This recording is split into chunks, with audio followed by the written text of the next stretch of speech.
COCO, Oshta evening, Wado, hello, good evening, thank you for watching. I saw a clip today, and I was just like, and it was about Serena Williams,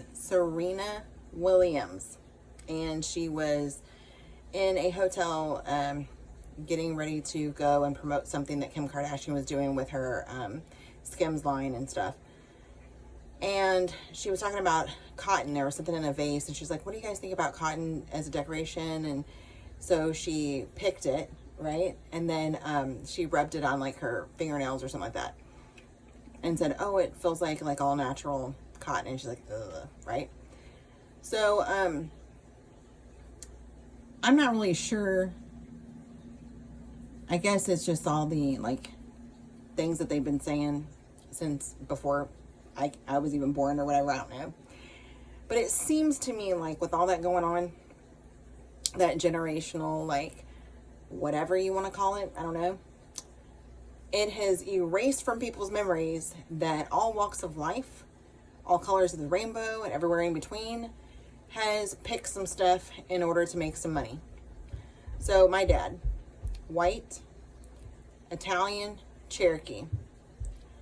And I'm sure, you know, some DNA thing will say a lot more. In the 50s and 60s, helped his white and Cherokee mother, right? White, comma, Cherokee mother, and whatever else is in her DNA. But you look at her, and she's really white, right? Very light complexion. And you would never think she was Cherokee, like, at all. And so anyway, helped her pick everything under the sun to make ends meet. Even if there was something that she wanted, there is an organ that she wanted. And the guy said, okay, if you help me pick all my strawberries, right, out in these fields, then I will give you that. Dad always, he always told the story to me about how they had to pick a lot of strawberries. And I mean, he tried to emphasize a lot, but oh my God, it was a lot. Think about that, right? An organ, right? The little bellows at the bottom, you know? That would take a lot back then to make it worth him giving that up to her, you know? And he was like, boy, we picked a lot. I mean, a lot, right? But they picked all sorts of stuff though to make ends meet. So it's not just one race. And then my mother, black, right? And whatever else would come up with her DNA. She helped her parents pick things to make ends meet. Everything under the sun, right? Like my mom's mom, everything under the sun. And my mother's parents were children who descended from slaves, right? So it would be my grandmother. So my great grandmother. So it's my mom's mom was the daughter of a slave. Okay. So, I mean, it's not just one side, you guys. It's not, right? Everybody picked something, you know? Like, what are you doing? It's not just y'all. It just ain't. So it makes me, you know, part white, part black, part Italian, part Cherokee, and everything else that comes up with my DNA. And I've had it done, right? So I know that, you know, part Egyptian, part Asian, like part Mayan. I could go on.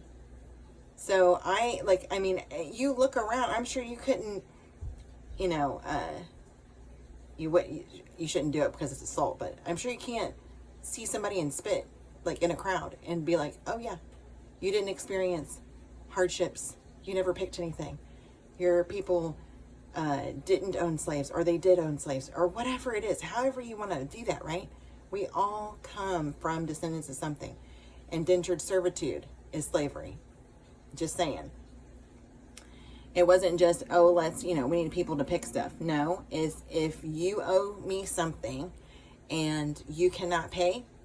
So like if somebody comes on your property, breaks something, someone kills one of your animals, someone borrows something and can't repay it as far as an item or money or whatever, then they were then given the choice of, okay, well, we can either do something about this any kind of way, old fashioned, whatever, or you can give me one of your relatives for a certain amount of time agreed upon, and they will then help me in the house, outside the house, like whatever it is. That's indentured servitude. And it still goes on to this day, by the way.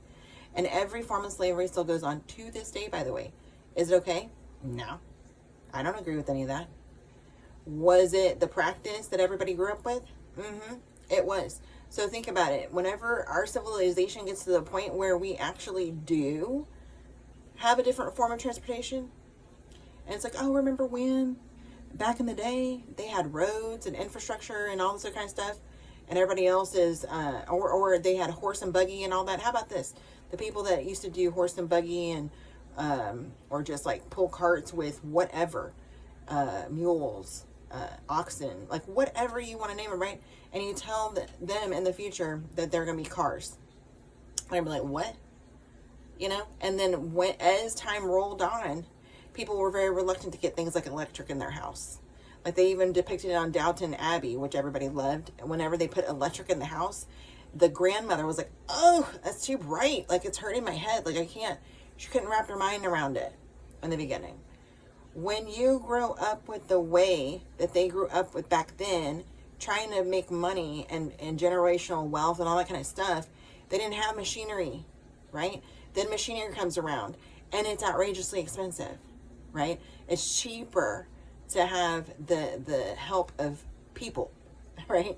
Whether that is voluntary, involuntary, whatever it was. It was cheaper to do it back then.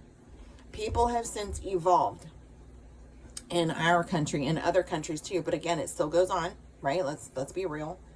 But how many generations are you going to let that go by, that you continue to carry that trauma? And then you want to claim that you're traumatized by seeing cotton. So does that mean you're traumatized by seeing any vegetable, plant, seed, whatever, bean, fruit, whatever? Because I'm going to tell you that people are still picking those, okay? And they're not picking it for great wages neither, right? So that's another way that it's happening still today. So do you grow all your own food that you need for the entire year, and you are then doing it by yourself, and it's nobody outside of your family that's doing it? Or are you having family members help you because you've helped them with something else or whatever it is? Like, you can't touch nothing that nobody has harvested something for, and probably at a terrible wage. So it just doesn't make any sense to me about people holding on to stuff like that, right? I didn't say forget about it. I didn't say rewrite history, but I'm telling you, if you do not let it go, right, and you keep drudging it up, and you keep re-traumatizing yourself with things you're watching and listening to, and the stories that continue to be told, like in the living rooms of people and stuff that are like 2, 3, 4, 5, 6, 7, 8 times removed from that generational wise or whatever it is, right?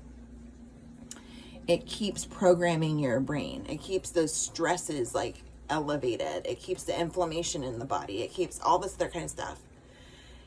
And it makes it to where you don't even want to focus on your own thing, because now you feel all doom and gloom, and it's just like, ah. So Serena, she just like literally took that moment that could have been super happy and everything, but she just made a pathway in her brain that's like, okay, now we're going to connect this together. And anytime, again, no matter if we're doing something great or not, like let's say she has a child, she's in the hospital and everything's going wonderfully, and she's doing that little walk around, and there's a picture that has some cotton in it, right? Now that's ruined. It's, yeah, wonderful. It gave birth and brought a life into the world, but now they have that. Believe me, I used to be there. It ain't a great place to be. Really, it ain't. Nope. I've got a lot of stories about that. Not a good place to be. It's unhealthy. It's victimhood and stuff when that stuff's not happening. And when you get like that, you see it everywhere. It doesn't matter what it is. So it doesn't matter if she doesn't walk around and see cotton all everywhere. It was already there in her brain. So now she's going to see something else that she's going to say is race related, and something else, and something else, and when it really isn't, right? It could be somebody just, you know, not paying attention, you know, and they don't open the door for her. But yet they were paying attention and they held the door for somebody else. And they just go, oh, because it's because I'm black, right? No. They have something else on their mind. Like, you know that you do that too, right? It's like, oh my gosh, I'm so sorry. But instead, if it's a stranger, you just ignore it and like keep going. But then that stranger could take it as a race-related thing, right? We have to police ourselves. It's like a 10-minute video, 11-minute video. Got to get off of here. Anyway, got on a tangent, man. We got to police ourselves. Everything that we take in with our eyes and ears and the energy and all that kind of stuff, we got to be on top of it. Because if not, it's just going to keep spreading that funk through everything. And you know, when funk brushes up against something else, it makes it funky, and then you keep on going, right? Oh, say no to the funk. Anyway, don't have to go hang, get you in a good chin, until we meet again. Love you, mean it.